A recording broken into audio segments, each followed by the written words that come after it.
Hey, how's it going? My name's Alex Tilger, and this is my Electronics 2 final project. Hey, we're over here. Oh my god, I'm sorry. I was talking to the onboard camera, feeding a live video signal. Anyways, like I was saying, here's my final project. It's a 1/14 scale remote control excavator that I got on eBay. It was broken when I got it, and I took it apart.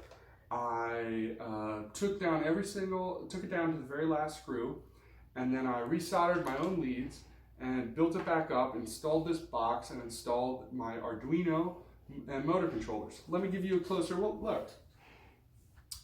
So, what's on the craft? Well, here's my box, and with it I have a battery. I'm going to unplug it right now and take it off. It's Velcroed on. And now it's still being powered because it's plugged into my computer, but we can unplug that now too. And this is the Spectrum radio receiver, which links up to my controller that sends all the commands, and this is where all the sensing is done for the project.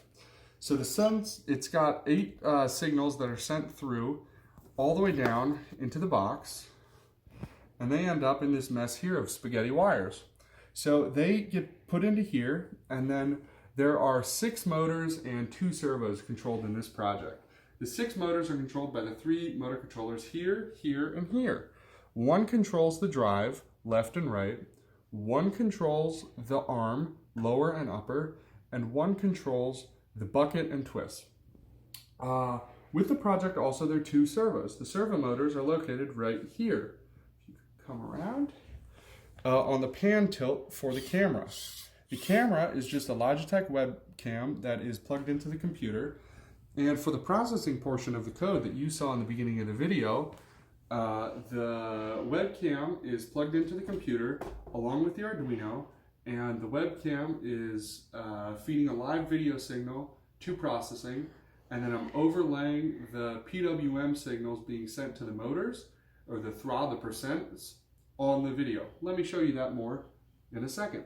Hey, thanks for not leaving. Let me show you what my processing code does. So, to better explain it, what I'm going to do is I've got a little bit of tape here balled up, and I'm going to cover up the camera so you can see the overlay more easily. The background doesn't distract you from it. Is that good? There we go. Alright, so now the camera's covered up and it's just showing a black screen, you can see. And this is the overlay. First off, there's a crosshair in the center. I put that there so you could tell where the middle of the screen was.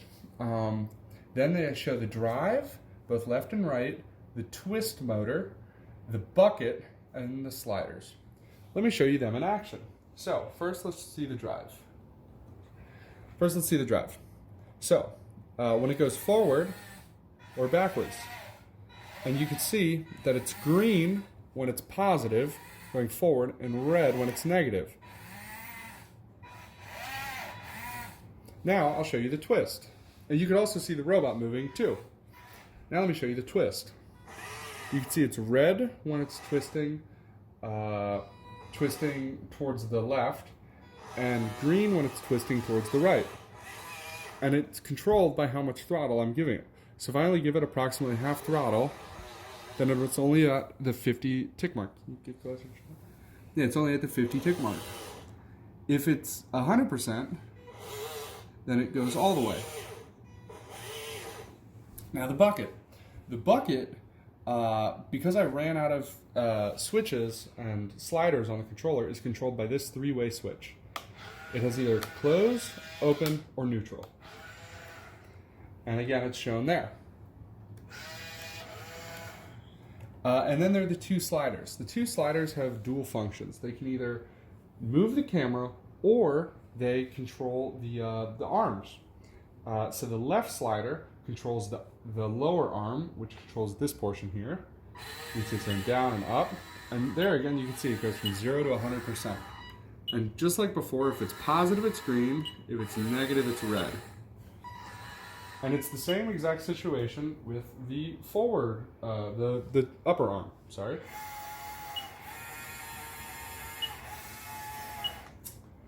And that's my processing portion of my code. So you can see. And it's a video overlay of whatever the camera's seeing at any time. Hey, and here's some pictures and videos from the approximately 20 to 25 hours it took to put all this together. Here are pictures of the robot being taken apart. One thing that I never said in the video was that there are approximately 600 lines of code between the Arduino and processing to make this work.